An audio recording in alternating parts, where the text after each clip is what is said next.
글로벌 증시 투나잇 오늘 첫 순서는요. 내일장 수익을 안겨줄 종목의 단서를 포착하는 시간이죠. 종목 탐정 미스터 한으로 출발하겠습니다. MBN골드 한규수 매니저와 함께합니다. 매니저님 안녕하세요. 네, 안녕하십니까. 네, 오늘은 매니저님 가까이에서 좀 오프닝을 해봤습니다. 또 한 주의 시작인데 이번 주 시장 흐름이 좀 확실히 좋아졌으면 하는 마음을 담아서 바로 오늘 시장의 증거도 만나보겠습니다. 오늘 시장의 증거는요. 네, 오늘의 증거 잠잠이라고 남겨주셨습니다. 아직 좀 활력이 부족하죠? 그냥 두 글자로 표현을 해봤습니다. 네. 시장이 아주 잠잠합니다. 월요일부터 증시가 아주 기진맥진한 모습이고 지수는 강보합은 나왔죠. 그리고 겉으로 볼 때는 오른 종목군들이 좀 있는 것처럼 보이긴 했습니다만 전체적인 시장의 흐름은 대체적으로 잠잠했다. 일부 바이오 제약주들만 조금 추세적으로 좀 올랐고요. 나머지 종목군들은 제자리에서 왔다 갔다 하는 이런 좀 답답한 이런 흐름이 연출됐다라고 오늘 하루를 정리를 해볼 수 있을 것 같습니다. 네. 일단 지수는 강보합선에서 이제 종목별 순환 흐름이 나타났다라고 이렇게 정리를 드릴 수가 있을 것 같습니다. 오늘 대체적으로 업종별로 보게 되면 반도체 소부장 종목군들 좀 올랐고요. 또 바이오 제약주도 한별적으로 올랐고 여기다 장기간 동안 소외됐던 로봇주라든가 게임주 같은 이런 종목들도 올랐는데 언급드렸듯이 그들 종목이 추세적으로 올라가는 종목은 일부 바이오 제약주 특정 몇 종목을 제외하고는 대부분이 장기 소외 낙폭 과대한 상태에서 잠깐 올라서는 이런 정도의 흐름이기 때문에 그렇게 큰 의미를 부여할 만한 그런 반등은 좀 아니었다. 이렇게 좀 정리를 드릴 수가 있겠고요.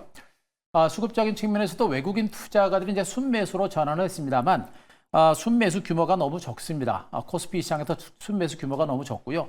코스닥 시장에서는 비교적 많이 매수했습니다만 그것이 추세적인 매수일 가능성은 높지 않습니다. 이런 반면에 그동안 기관들의 수급 쪽에서 연기금과 기타 법인 쪽에서 매수가 들어와서 수급적으로 괜찮다. 일부 종목 장세는 가능하지 않을까라는 얘기를 해드렸습니다만 오늘 외국인들의 수급이 살아나면서 기관들은 바로 다시 물량을 털어내는 이런 형태가 진행이 됐기 때문에 네. 전반적인 수급은 기관과 외국인들의 수급은 엇박자가 나고 있는 이런 형태라고 보시는 게 맞을 거로 판단하고 있습니다. 자, 전반적인 시장 분위기는 이렇게 이제 주도주도 없는 상태고요. 또 주도 세력도 없습니다. 주도 세력이 없으니까 주도주가 단연히 없는 이런 장세가 계속해서 진행이 되고 있는 그런 재미없는 장세가 계속해서 진행이 되고 있고요. 이러한 시장 분위기가 언제까지 계속해서 진행될지는 봐야 되겠습니다만 그러나 제가 여기서 한마디 딱 드리면 끝이 없는 조정은 없습니다. 이 조정은 반드시 끝날 것이고 이 조정이 끝나는 시점에서 국내 증시의 반등세가 나올 때 상당히 강한 반등장도 나올 것이다라는 점에서 좀 지루하고 답답하지만 이 장세 분명히 이겨내실 만한 그런 값어치가 있는 시장이 될 것이다라는 점을 말씀드리겠습니다. 네, 아무래도 이 종목 탐정 미스터 한에서 매니저님이 항상 연속성을 좀 강조를 해주셨던 만큼 오늘 시장에서 일부 반등은 아직은 조금은 힘이 부족하다 이런 내용도 함께 짚어주셨는데요. 그렇다면 내일 시장은 어떻게 보고 계실지 내일의 단서 만나보겠습니다. 네, 내일의 단서는 답답이라고 남겨주셨네요. 내일도 비슷할까요? 일단 답답한 이유는 뭐냐면 오늘 시장은 그렇다 치더라도 내일 이후의 시장이 좀 좋아져야 우리가 주시장에 대한 희망을 가지고 좀 재미있게 적극적으로 대응을 할 수가 있는데 네. 현재 시장이 좀 답답하리만큼 주가가 올라갈 만한 모멘텀도 별로 없고 아직까지 외국인 투자들의 수급 자체도 그렇게 강하게 살아나고 있는 형태는 아닙니다. 그래서 지금은 아직은 좀 답답한 장세다라는 점을 말씀드리고 있는데요. 언급드렸듯이 지금 현재 시장은 전반적인 시장이 특별하게 상승세를 이끌 만한 모멘텀이 없습니다. 얼마 전에 중국의 강도 높은 경기 부양에 따라서도 국내 주식이 움직이지 못했던 이런 상태에서 지금 시장은 특별하게 상승장을 이끌 만한 모멘텀들이 지금 없습니다. 일단 미국 증시는 사상 최고가 경신한 상태에서 약간 쉬어가는 모습이고 또 중국 증시도 다소 정체 국면에 들어서는 모습이고요. 여기다가 공매도라든가 금투세 같은 이런 재료들도 아직까지 끝이 나지 않는 이런 상태고요. 또 삼성전자가 외국인들이 무려 29일째 연속 매도가 진행되면서 하락세가 어느 정도 멈추긴 했습니다만 여전히 신저치를 경신하는 모습이고 또 북한 리스크가 부각이 되고 있고요. 여기다가 코앞에 이제 미국의 대선이라는 변수까지 있다 보니까 무엇 하나 확언해가지고 자신감 있게 예측할 수 있는 그런 재료들이 별로 없는 상태죠. 이런 재료들이 하나하나씩 해소가 되고 또 긍정적인 호재로 변화가 되게 되면 증거시장이 올라갈 수 있는데 지금 당장 호재가 될 만한 재료들이 지금 당장은 없는 상태입니다. 그렇기 때문에 지금 당장은 좀 답답하다라는 측면을 말씀드릴 수가 있겠고요. 네. 증시 주변 여건 자체가 이런 상태에서 외국인 투자가들의 매수도 상당히 부진합니다. 자, 그런데 외국인 투자가들의 이제 수급에 대해서 제가 그동안 설명드렸습니다만 외국인 투자가들의 수급도 주변 여건 자체가 충분히 안정이 되고 호전되면 들어올 수 있다라는 얘기를 해줬었는데 지난번에 중국 증시가 강하게 올라갔을 때도 외국인들은 수급 자체가 들어오지 않았거든요. 그러니까 주변 여건 자체가 좋아져도 외국인들이 안 들어오면 증시는 못 가는 겁니다. 제가 말씀드렸죠. 외국인들은 엿장수에 제가 표현을 하고 있습니다만 외국인들의 수급이 언제 들어올지는 그건 엿장수 마음대로 될 가능성이 높기 때문에 아직까지는 외국인들의 수급이 언제 들어올지 알 수 없는 상태고 현 위치에서 증시 주변 여건 펀더멘탈 상으로도 외국인들의 매수가 들어오기가 쉽지 않은 상태로 봅니다. 좀 더 긴 관점에서는 미국의 대선이 끝나고 또 공매도가 재개가 되고 또 금투수가 마무리가 되고 이런 등의 흐름이 나오게 되면 증시가 회복될 수 있는 여력은 있겠습니다만 지금은 그런 주변 여건도 형성되지 않았기 때문에 외국인 매수가 들어오기가 쉽지 않다라는 점도 말씀드릴 수가 있겠고요. 네. 결론적으로 현 장세는 당분간 지수 혼조, 기간 조정이 전개되면서 오늘 같은 종목 장세가 계속해서 진행될 가능성이 높기 때문에 자, 종목 장세 쪽으로 포커스를 맞추시고 시장을 보시는 게 좋을 것 같습니다. 자, 외국인 그 수급 동향 그림을 한번 잠깐 보도록 하겠습니다. 자, 그동안 제가 수급 동향을 꾸준하게 언급을 드리고 있습니다만 그만큼 지금 현재 증권시장은 수급이 굉장히 중요한 그런 시장으로 보시면 되겠죠. 최근 외국인 투자가들의 코스피, 코스닥 시장 그리고 선물 시장의 수급 동향을 보여주고 있는데요. 선물 시장에서는 장기간에 걸친 매도세가 진정되고 들어왔다가 살짝 매도하는 것처럼 보입니다. 선물 쪽에서는 더 이상 매도가 들어오지는 않습니다. 선물 시장의 흐름 자체가 매도가 진정됐다라는 얘기는 앞으로 외국인들은 지수 하방을 보지 않고 있다라는 얘기가 되는 건데 그렇다고 강하게 들어오지도 않고 있습니다. 대체적인 관망세예요. 그래서 외국인들의 수급 자체가 이렇게 관망세가 계속해서 진행되는 장세라고 한다면 전반적인 시장의 흐름 자체는 지루하고 답답한 이런 지루한 장세가 좀 진행될 가능성이 높다라는 점을 말씀드릴 수가 있겠고요. 코스피 시장에서도 매도세가 어느 정도 진정은 되고 있습니다만 미미하게 매도가 계속해서 진행이 됩니다. 미미하게 매도가 계속해서 진행이 되게 되면 전체적인 시장도 언급드렸듯이 지수가 크게 하락하진 않더라도 올라가지 않는 상당히 답답한 장세가 진행될 수 있는 그런 가능성이 있겠죠. 결론적으로 외국인 투자를 수급에 있어서도 아직까지도 크게 올라갈 만한 그런 어떤 수급 상황이 나타나지 않고 있기 때문에 전반적인 시장의 흐름은 좀 지루하고 답답한 혼주 장세가 진행될 가능성이 높겠고요. 그나마 코스닥 시장에서 매수가 좀 들어오고 있어서 종목군들의 선별적인 반등장은 좀 진행되지 않을까 이렇게 한번 판단을 해볼 수 있을 것 같습니다. 네, 이렇게 내일에 대한 전망도 확인해 봤습니다. 조금 빨리 이 수급의 물꼬가 좀 튀었으면 네. 좋겠는데요. 외국인들이 돌아오면 웰컴 투 코리아라고 좀 해주고 싶습니다. 자, 이번에는 저희 한규수 매니저님과 함께 포트폴리오 점검해 볼게요. 먼저 수익률 탑5부터 만나보겠습니다. 네, 계속해서 저희 포트폴리오를 안정감 있게 지켜주고 있는 수익률 탑5입니다. 특히 매니저님, 저도 항상 종목들의 이 추세를 추적을 하고 있는데 네. 오늘은 또 시간 외에서 이수 스페셜티 케미컬과 한농화성이 굉장히 강세를 보였더라고요. 내일 시장 흐름도 좀 기대를 해보고 싶어지는데요. 일단 전고체 배터리 관련주들은 언제든지 모멘텀이 나올 수가 있어요. 저도 지금 체크는 못했는데요. 아마 전고체 배터리와 관련된 기사들이 나오게 되면 아마 이런 그 주가 흐름 자체가 이제 강하게 움직일 가능성이 높겠고요. 전고체 배터리는 제가 언급드렸듯이 성장 잠재력은 굉장히 큰데 모멘텀이 언제 나올지 모른다. 그래서 제가 항상 지루하고 답답한 흐름이 나오지만 보유 전략과 함께 저가 분할 매집을 단행하고 기다리는 전략이 필요하다는 점을 계속해서 말씀드렸듯이 아마 이제 전고체 배터리 관련주들 그리고 이제 전고체 배터리 시장 자체가 서서히 개화될 수 있는 시점이에요. 그러니까 2027년에 이제 삼성 SDI가 상용화를 얘기를 했습니다만 네. 전고체 배터리 개발과 관련된 경쟁이 뭐 중국과 일본, 한국을 중심으로 상당히 치열하게 진행되기 때문에 상용화 시점이 빨라질 수 있다는 얘기를 제가 해드렸었죠. 그 시점이 뭐 정말 2026년이 될 수도 있는 그런 상태고 2025년이 될 수도 있습니다. 그 시점이 빨라지기 때문에 전고체 배터리주들의 시세는 생각보다 빨리 움직일 수 있는 그런 가능성이 높고요. 그리고 분명히 이들 종목군들 중에 분명히 신고가 나오는 종목들이 나오게 되면 전반적인 시장의 흐름들도 많이 개선될 수 있다는 점에서 우리 시청자분들 자신감 좀 가지셨으면 좋겠습니다. 네, 좋습니다. 그렇다면 오늘은 종목 리뷰 저희 어떤 종목 만나볼까요? 네, 자, 주말에 소개했던 이제 코덱스 차이나 H 레버리지 중국 ETF 종목을 한번 보도록 하겠습니다. 네. 이 중국 ETF 종목에 대해서 제가 이제 강조를 좀 드리긴 했습니다만 일단 오늘 주가는 강보합선 출발했죠. 약간 밀렸었죠. 현재처럼 눌림이 나올 때마다 우리가 계속해서 물량을 매집해 들어갈 만한 종목으로 말씀드리겠습니다. 홍콩 H지수를 2배 추정하는 ETF 상품이다라고 말씀드렸는데 언급드렸듯이 한국 증시가 너무 부진한 장세가 진행이 되다 보니까 한국 증시 종목군들이 기업 내용이 좋아도 주가가 못 가는 너무나 답답한 장세가 진행이 되다 보니까 그 시각을 해외 쪽으로 돌리는 겁니다. 미국 증시는 많이 올랐고 중국 증시는 그동안 못 오른 상태에서 지금 움직이기 시작하는 형태고요.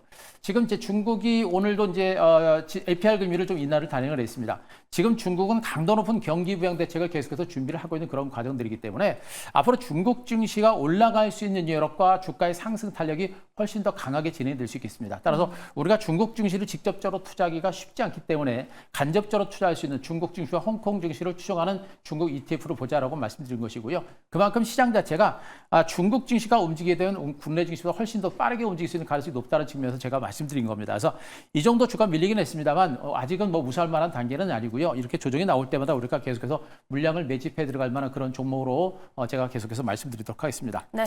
자, 한 종목을 더 보겠습니다. 자, 동원 시스템주 보겠습니다.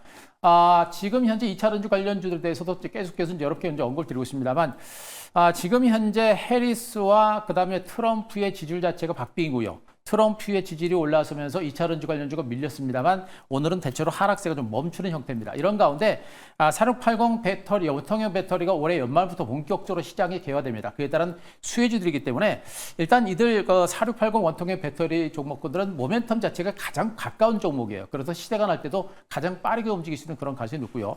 여전히 대선의 이제 지지율 자체가 박빙이고요. 트럼프가 당선될지 해리스가 당선될지는 그거는 누구도 예측이 안 되는 상태입니다. 다만 트럼프가 당선이 되더라도 2차 전지 관련주들의 주가는 최악은 없다. 라는 관점에서 우리가 자신감을 갖는 게 좋겠고요. 역시 마찬가지로 홀딩하는 전략이 좋겠고요. 저가 매수에 있어서는 일단 하락세가 멈추고 거래량가 수반이 되면서 반등이 나올 때 그 정도 선에서 붙어도 늦지 않다라는 점을 말씀드리겠습니다. 자, 한 종목을 더 보게 되면요. 자, 큐로셀을 보도록 하겠습니다. 제약 바이오주들 중에서 못 올랐던 종목군들 그중에서도 강력한 모멘텀과 성장 가치가 있는 종목에 대해서는 주목하자라는 점을 말씀드리고 있는데 카티치료제, 암발생과 관련된 성장 가치가 부각이 되고 있는 종목들이죠. 바이오 제약주들도 성장 가치는 있는데 모멘텀이 언제 발생될지는 알 수 없습니다. 그래서 거래량이 수반이 되고 거래가 주가가 움직일 때마다 우리가 길목을 잡고 기다려 볼 만한 위치이기 때문에 오늘도 주가가 많이 밀렸다가 막판에 약밥선까지 땡겨놨죠. 그만큼 저가 매수가 들어오는 것이고요. 네. 현재 주가는 정말 강력한 바닥권이다라는 점에서 우리가 길목을 잡고 기다려볼 만한 종목이기 때문에 충분히 아직은 보유 전략과 함께 저가 매수 해놓고 기다려볼 만한 그런 값어치가 있는 종목이다라는 점을 말씀드리도록 하겠습니다. 네, 오늘의 리뷰 종목 세 종목 모두 시세가 밀릴 때 오히려 기회를 포착해보는 전략 가져가 보겠습니다. 자, 그렇다면 내일장에서는 저희가 어디에 주목을 하면 좋을지 종목 탐정 미스터 한의 내일장 발견 종목 만나볼게요. 어떤 종목일까요? 네, 내일의 발견 종목 타이거 차이나 항생 테크 레버리지입니다. 길죠?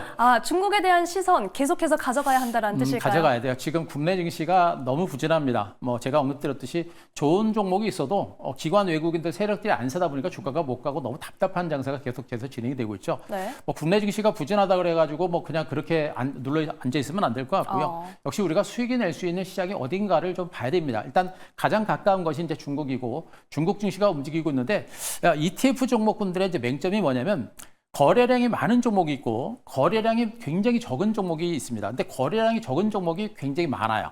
그래서 중국 ETF 종목이라고 해서 해외 ETF 종목이라고 해서 매매하기가 쉽지는 않은 겁니다. 다만 제가 소개를 드린 종목군들은 거래량과 유동성이 충분히 있는 종목들이기 때문에 우리가 접근하기는 쉽다라는 점을 말씀드리고 있는 것이고요. 네. 일단 항생테크 이제 인덱스를 기초로 한 ETF 종목이다라고 일단 말씀드릴 수가 있습니다. 자, 이제 중국의 빅테크 기업들이겠죠. 빅테크 이제 중국과 홍콩의 이제 빅테크 기업들 30개 기업들을 추종하는 그런 대표적인 ETF 상품이다라고 보셔도 됩니다. 알리바바라든가 텐센트라든가 샤오미라든가 이런 대표적인 기업들을 묶어놓은 그런 ETF를 상품을 기초 상품을 추정하는 그런 ETF 상품이다라고 보셔도 되겠죠. 일단 지금 중국이 강도 높은 경기 부양 대책을 내놨고요. 그런 가운데 앞으로 중국 경기가 좋아지게 되면 미국의 빅테크 기업들의 실적과 성장성도 부각이 될 겁니다. 그동안 미국 빅테크 기업들에 대해서 중국 당국이 상당한 규제를 많이 했었죠. 그런데 경기가 부진하다 보니까 그 규제를 다 풀어버렸습니다. 그래서 이제 빅테크 기업들의 성장 자체가 성장성이라는 부분들이 이런 어떤 중국의 강도 높은 경기 부양에 따라서 성장 가치가 부각이 될 수 있는 그런 가능성이 상당히 높다고 보시면 되겠죠. 오히려 지금 현재 차이나 항생테크 레버리지는 앞서 언급드렸던 H 레버리지보다도 최근에 상승률이 월등히 큽니다. 그만큼 이 종목에 대한 어떤 성장 가치라고 하는 부분들은 상당히 크다는 점에서 우리가 계속해서 주목을 해볼 만한 종목이고요. 네. 언급드렸듯이 이제 중국 당국의 LPR 기준이 또 인하를 했고요. 그리고 나서 올해 말, 이달 말과 다음 달 초에 중국 당국이 약 6조 위안 정도, 우리나라 돈으로 한 1,100조 이상의 대규모 유동성 공급에 나설 수 있는 가능성이 높습니다. 채권을 발행할 가능성이 높겠죠. 또 국별 특제를 발행할 가능성이 높다라는 그런 시각이 부각이 되고 있기 때문에 만약에 그것이 현실화되게 되면 중국 경기 부양에 대한 기대감이 상당히 커질 것이고요. 특히나 엄청난 돈을 풀어봤기 때문에 유동성에 의한 중국 증시의 급등 가능성이 상당히 높은 것으로 일단은 판단이 되고 있습니다. 그렇기 때문에 자 그래도 중국 증시가 올라갈 때 국내 증시가 따라갔으면 덜 억울한 우리가 중국 증시에 집중 안 해도 되는데 중국 증시가 갈 때도 국내 증시가 못 갔기 때문에 우리는 중국 관련주들에 대해서 우리가 관심을 가질 필요는 분명히 있다는 점을 강조드리겠습니다. 자, 그림을 보면서 가격 전략을 설명을 드리도록 하겠습니다. 네. 자, 주가가 이제 단기간에 올랐고요. H 레버리지처럼 단기 급등에 좀 눌림목이 나왔고 지금 상수폭의 절반 정도까지 똑 떨어진 상태에서 저점이 만들어지고 있습니다. 이 정도 가격이면 거의 바닥권입니다. 현재 이 바닥권이 장기간에 걸친 완전 대바닥권입니다. 많이 오른 거 아니에요. 많이 오른 게 아니고요. 바닥 탈출했다는 눌림이고 마지막 바닥권에서 주식을 잡을 수 있는 그런 기회가 될 거로 보고 있기 때문에 현 시점부터 우리가 여러분들 단기적인 잔파동 신경 쓰지 말고 한번 더 저가 매집을 해볼 만한 종목으로 말씀드리겠습니다. 자, 매수가는 오늘 종가 7,090원 말씀드리고요. 목표가 9,000원, 손절가 6,300원 제시를 드리도록 하겠습니다. 네, 이렇게 내일장 발견 종목 타이거 차이나 항생 테크 레버리지 만나봤습니다. 자, 시세를 과연 내줄 수 있을지, 그리고 이번 주 후반에 이 중국 전인대 상무회의가 예정되어 있으니까요. 이 앞으로 강한 모멘텀을 받을 수 있을지 저희가 기대하면서 지켜보도록 하겠습니다. 자, 매니저님, 이번 주도 저희는 매니저님 든든한 멘토가 필요합니다. 함께 시장 공부하려면 어디로 가야 할까요? 제가 이제 이번 주부터는 이제 화요일하고 이제 목요일 일주일에 2번 정도 이제 무방을 이제 시간 맞춰서 이제 할 거니까 여러분들 화요일과 목요일 장 끝나고 3시 50분 무료 방송 체크하시면 되고요. 오늘은 장 끝나고 제가 무방을 했습니다. 그만큼 중요한 내용들이 있기 때문에 무방을 했으니까 유튜브 가셔서 한규수 검색하신 다음에 오늘 무방한 내용들 언급드렸던 중국 ETF 관련주들과 2차 전지 관련주에 대해서 집중적으로 분석을 드렸으니까 가셔서 한번 참고하시기 바랍니다. 네, 이제 매주 화요일과 목요일에 한규수 매니저님 만나보실 수가 있고요. 오늘 방송해 주신 내용도 다시 한번 체크해 보시기 바랍니다. 오늘 말씀 잘 들었습니다. 지금까지 MBN골드 한규수 매니저와 함께했습니다. 고맙습니다.